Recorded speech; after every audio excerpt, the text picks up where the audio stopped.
Hi, this is Roger. Thanks for dropping by. Sunday chat on a Monday, yet again. It happens. However, it's unlikely to happen now for a very long time. So Sundays should be normal Sundays from now on. Hannah was down for the weekend, so before we start, she recommended that given the way that subscribers work on YouTube, and although my numbers on this channel are going up, within those numbers going up are also some people who've unsubscribed, people who've left the channel or dropped in and dropped out again.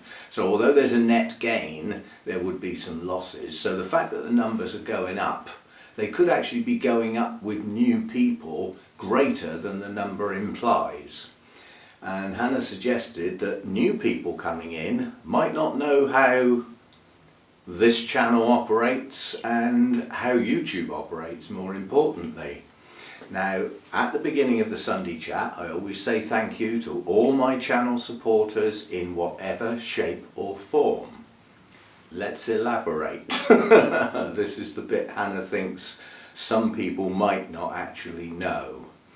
Now, YouTube concentrates on viewers now.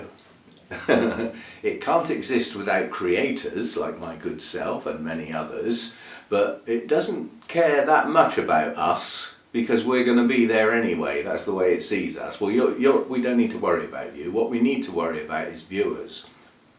Let's go into a bit more detail. Why does YouTube worry about viewers?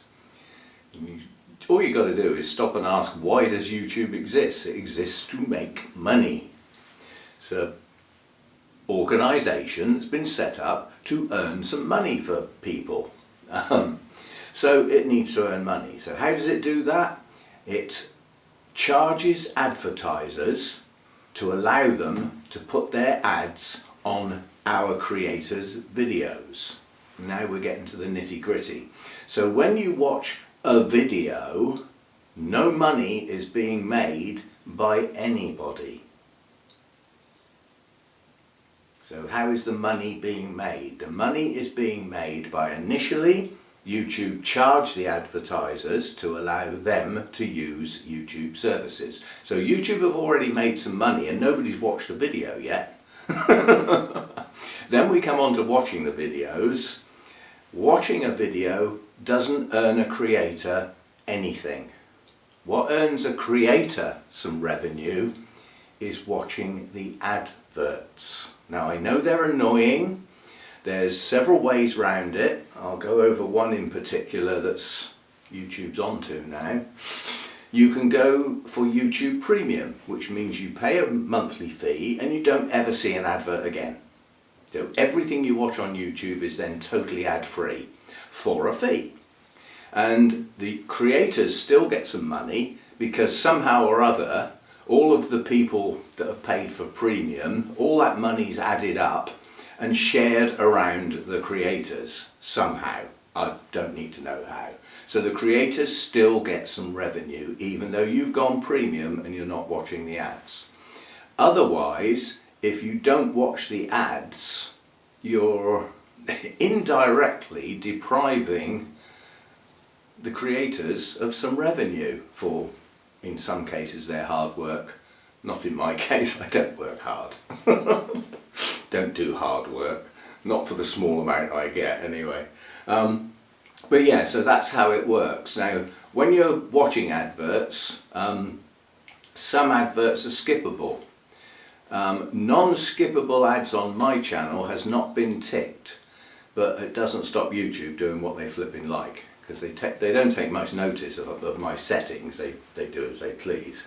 But generally speaking, I've allowed skippable ads. That's to be nice to people, in my opinion, because I've seen 20-minute adverts on YouTube at the start of a video I actually want to watch. Well, I'm not spending 20 minutes watching an advert, so I end up not watching the video. They've cut their own throat, haven't they? Anyway, the rules as far as getting some revenue to the creator is the adverts need to be watched. Obviously the video as well, that's why you came here in the first place, was to watch the videos. But by taking a little bit of time from your good selves to watch those ads. Not all of them are long, some of them are quite short. And where else can you go where you don't get adverts nowadays? It's not like this is the only place and it's really, really annoying. Adverts are wherever you go now, whether you're on Netflix or ordinary telly or whatever. You know, it's just, that's the way of the world now. It's just how people are making money, so it's sort of fair enough.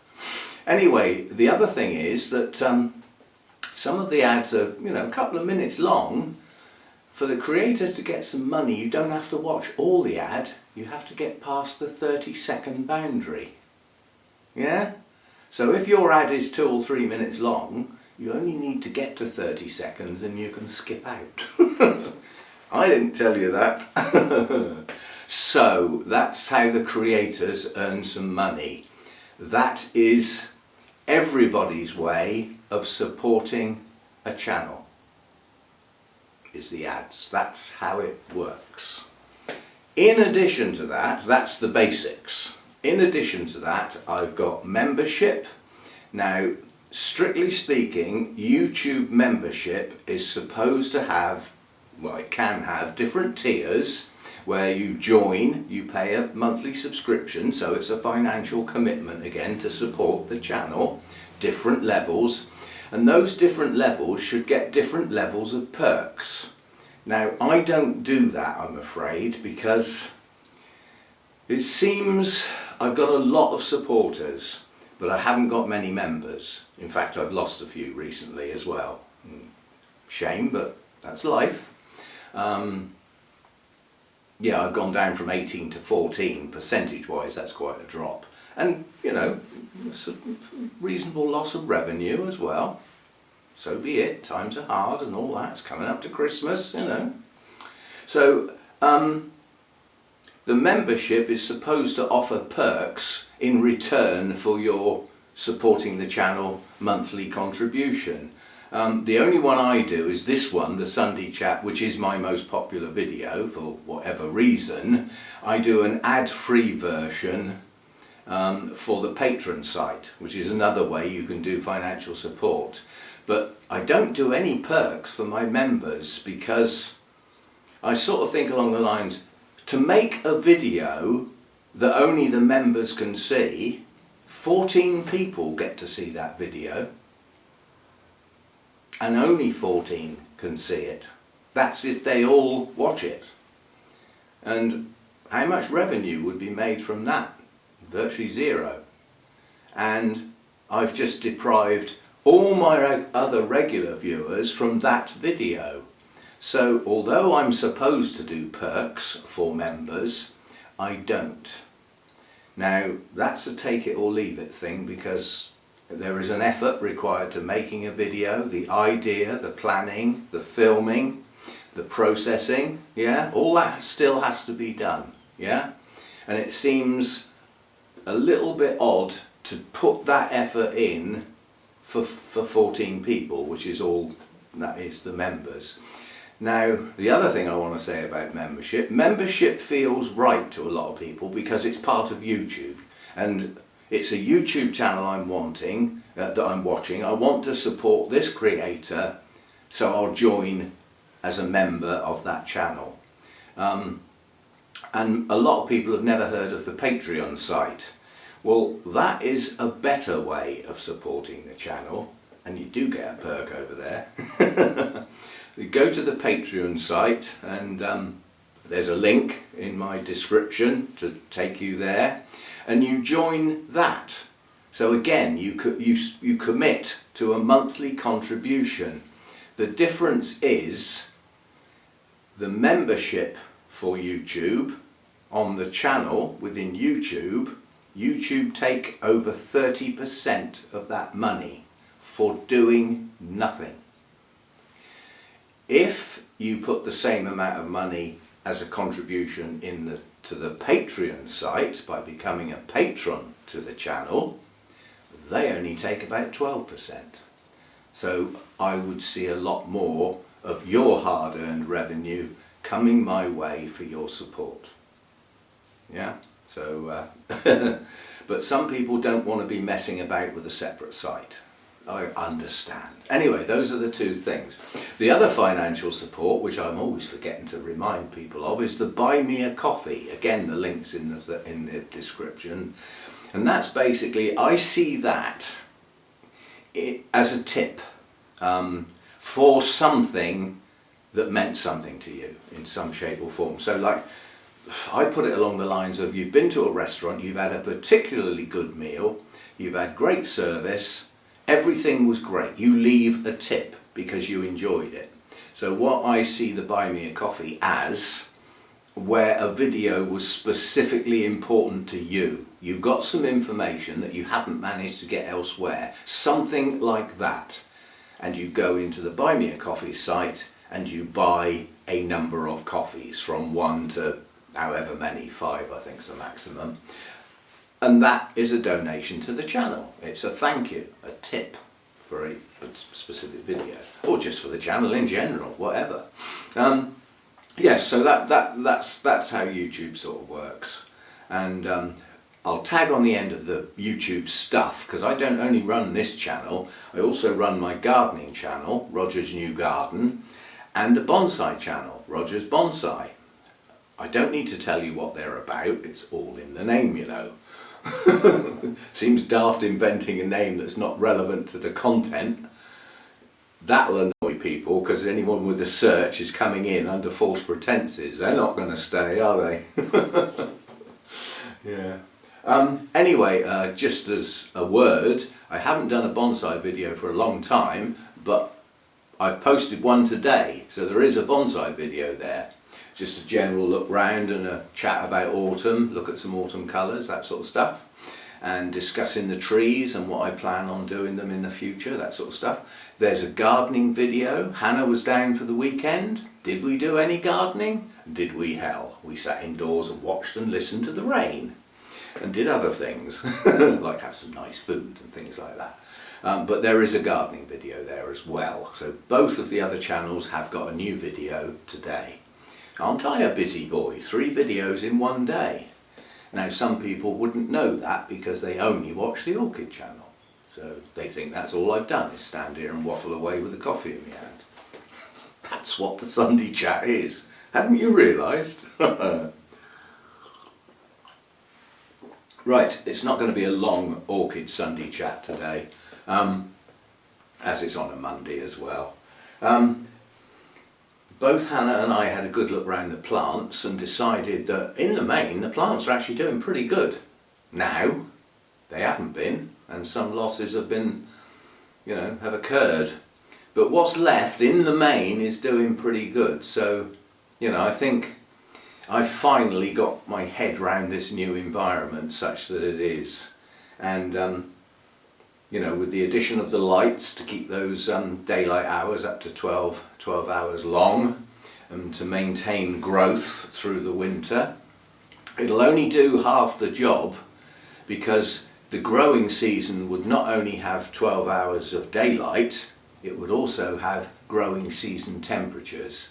I'm not prepared to commit to that amount of finance to actually run the heater to wind the daytime temperature up when it's really cold outside.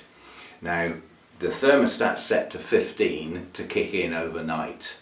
During the day, when I get up in the morning, I'm a silly early bird. I was up at 4:15, 4:45 this morning, and it's cold when I get up at that time of day, so I pop the heating on for an hour or two.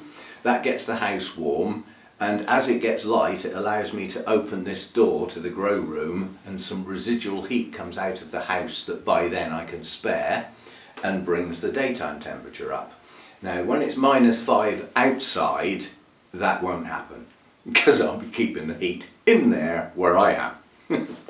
And therefore the orchids won't get their daytime temperature lift, which they ought to have. Now, I'm growing cooler now, so I don't need high daytime temperatures. The plants that need the high daytime temperatures are either not doing very well or have ceased to be, fallen off the perch and all that. But yeah, so I'm happy with the setup now. I'm glad I got the lights out. Now, like yesterday, because I had to run Hannah home and I didn't get back till sort of 9:30 in the evening, I didn't turn the lights on yesterday. I'd rather not put them on for a ridiculous amount of time than actually have them on for a ridiculous amount of time. I put it down to, on that day in the wild, it was a stormy day and they didn't get the full amount of daylight because the light level was so low. Well, that's what happened yesterday in here. The lights didn't get turned on. I'm here most of the time, so I could have a timer, but no, I can't be bothered, quite honestly. I just switch them on manually and turn them off when the number of hours daylight has been achieved. So it's not geared to a fixed end time. Of course, the clocks have all changed now, so everything's an hour different. You know, so it's getting light an hour earlier in the morning.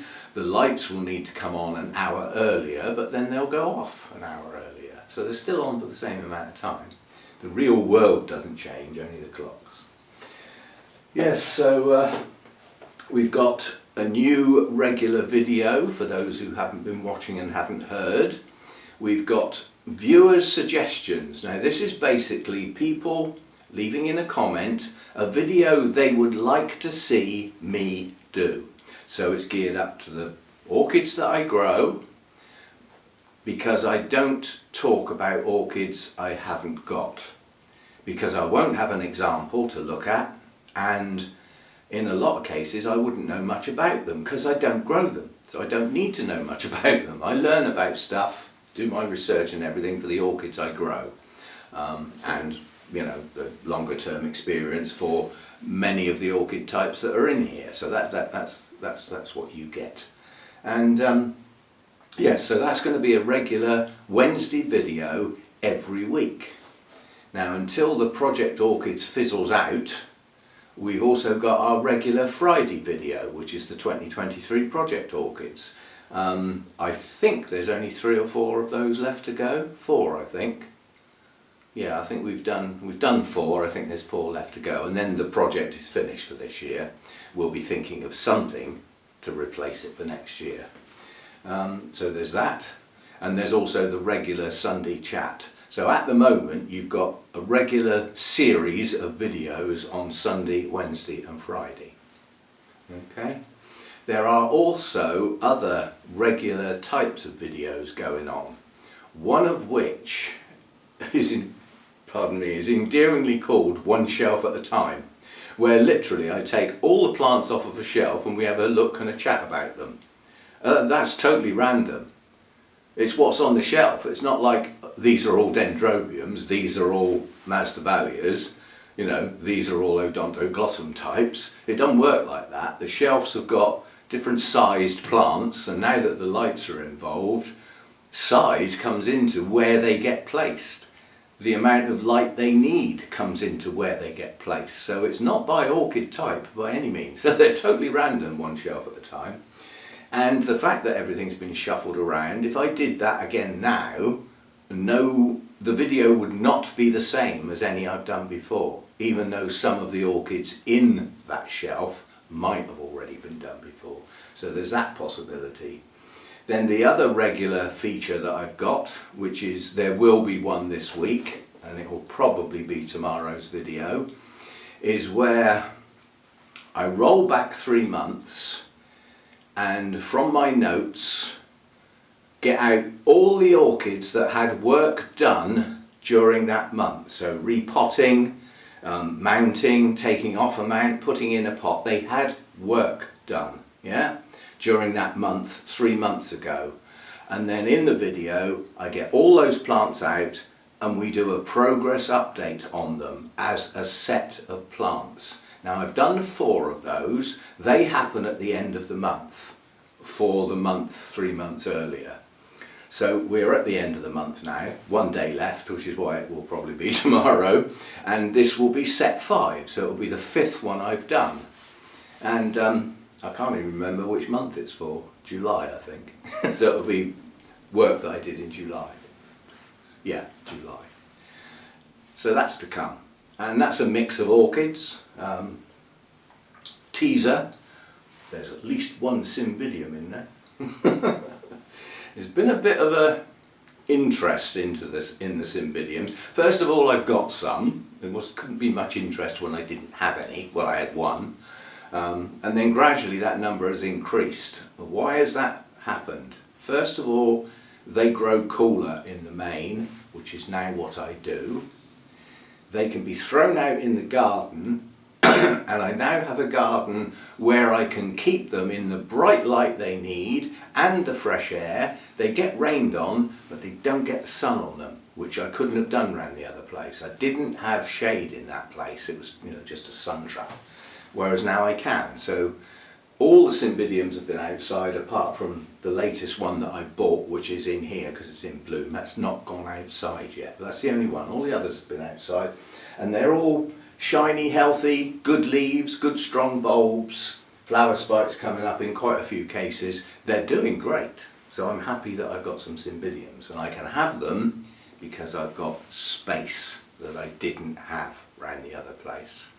Hannah was saying she used to like the other place because it felt like you walked into like a tropical jungle, because there were plants hanging down from the roof. You were almost touching them. It was quite claustrophobic, and it was always hot and steamy. Well, I haven't got that anymore. This is not hot and steamy, and it never will be, which is why I now grow cooler. So different types of orchids are now doing a lot better. Yeah. So that's the sort of things that go on the channel. And then individual items that just crop up, like repotting a plant. Well, you might say repotting an orchid is exactly the same every time, isn't it? No, it's not. You've got different media, different types of pots, why they've been chosen, given the type of orchid. There are decisions to be made. You don't just take it out of one pot and plonk it back in another one and chuck some bark in. In some cases that's exactly what you do, but it's not a prerequisite that that's going to happen to every orchid. I use different media mixes. Some orchids get tightly potted, some get potted a bit looser, some get potted deeper in the pot. Yeah, so I'm not big on the mounts anymore. They don't do well here, and I've only got a few left now. In fact, there are 6 mounts left out of probably about 70. Now, some of those are in pots. They haven't all died, but a fair few did. The move of the house did not do them any good at all in a lot of cases. And 2 of the mounts that I've got are the same plant. It's just the original plant and another mounted set of kikis that I took off the original plant. So they're the same plant. So there's only 5 different orchids on mounts now. And one of them ain't doing so good. So anyway, that's sort of what goes on here. I also do outings. I go to shows. I usually film that, and I often put the clips together with a music background to make a video out of that sort of thing. And yeah, so it's I'm not one of those orchid channels that only shows plants in bloom. In fact, quite a lot of the time you're looking at plants that aren't in bloom. You're looking at growth patterns, new growths, time of year that those occur, when the roots form on those new growths, because that's important for repotting. Yeah, so it's not just looking at pretty blooms. And I very rarely, but do occasionally, do the pretty blooms must have zombie thing. Let me do the impression. Pretty blooms must have. That's what you're like in the supermarket, aren't you? You went there to get, your shopping, your sugar, your cornflakes and your stuff like that, and your tea bags, and you've come out with 3 orchids in your basket. I know. And an expression we haven't used for ages, so many on the channel will never have heard that. How do those orchids get in your basket when you get to the checkout and you look round and you go, how did those get there? The orchid fairies put them there.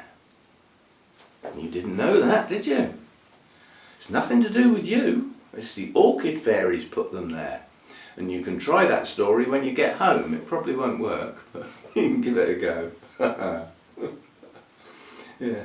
I'll do it as a flash, because strictly speaking this shouldn't go on social media. You will now get a flash picture. You can pause it and have a good look at it if you like, of my orchid fairy. Did you like that? That's my orchid fairy that follows me around looking after me and my and my well-being, shall we say. Yes, not one to be crossed. So that's what the channel's all about, and yeah, that's a refresher for what it's all about, mainly for people who've either forgotten or people who didn't know because they're new to the channel, and that could be a larger number than the statistics actually show. As I said, you know, I could go from 14,500 to 14,520, and it looks like I've got 20 new subscribers. I could have lost 30 and I've got 50 new subscribers. I only get the net figure. That's why, well, Hannah, she who must be obeyed, said that it would be a good idea to refresh what the channel's about and the way that the channel works within YouTube. I mean, I don't like to go on about it to any great extent. When I moved here, my outgoings are greater than my income by a fair bit. So the only way I can keep this place going, with the doing up the garden, the orchids and everything, the only way I can keep that going is the revenue I earn from YouTube. So it is important to me. The alternative would have been to rent a place within my means and have a few orchids on some windowsills, because I wouldn't have been able to get a place with a conservatory for that sort of price. This is what's put the price of the place I'm renting up, is the fact that it's, you know, got a nice garden, it's in a nice place, it's got a big conservatory. Puts the price up, puts the old rental up. And yeah, we got it wrong, didn't we? All that hassle and effort and Hannah coming down and helping to get this place ready for my house inspection from the agency that looks after this for the landlord. I got it wrong, didn't I? It's this time round, so it'll be the beginning of December, and at that point I'll have been here 2 years. So in the not too distant future I'll have been here 2 years, and it's flown past, it really has. So there we go, that's what it's all about, Alfie and all that. And I haven't actually got any new blooms at the moment. So everything I've got you've seen, and there are some spikes around, so there is some new stuff to come in the dim and distant, so we will have some new stuff. Yeah, and those are the sort of regular events, those are the sort of videos I do. I like to pass out information. I don't like reading it out. I don't do that. I mean, some people do. You can tell they're doing it. They're talking about a specific plant and they keep doing that. They've made notes off the internet or something. So it's not their experience at all. They're just, you know, they're doing exactly what you could do. They look it up and then they make a video out of it. Anyone can do that. I try and bring my experience into my videos. So there is information getting passed out, you know. It's called waffle, basically. Well, that's what I call it. Some people call it good stuff. Some people think, oh, I've had enough of that and go somewhere else. But, you know, each to their own. That's what YouTube's all about. You have your favourites. Hannah and I spent loads of time listening to music videos over the weekend. You know, different types, different tastes, you know. Things that we thought were amusing and should never have got where they did. All that sort of stuff. Anyway, I'm going to get this processed. I keep forgetting with the clocks changed, it gets dark earlier now, and we're well past lunchtime. So I need to get on and get this processed. Thanks for dropping by, and thanks for supporting the channel in whatever way you do. Watching the videos is the minimum. Costs you nothing apart from your time, yeah? If you can watch some snippets of adverts at the same time, now you know why, that's a bonus for me. If you're not subscribed, it would be nice if you did so, and also, if you watch a video, don't forget the thumbs up. It helps YouTube look at the channel and think, oh, people have bothered to say, I like this video. YouTube watches these sorts of things. It's very easy to forget that. I'm the opposite. If I watch a video, the first thing I do is thumbs up. I haven't even seen the video yet. I automatically do a thumbs up because it's attracted my interest enough to watch it. Now, if I really don't like it or I think it's offensive or anything like that, I'll take the thumbs up off. I've never done a thumbs down. Because in my mind, somebody's put some effort and some time into putting that video up.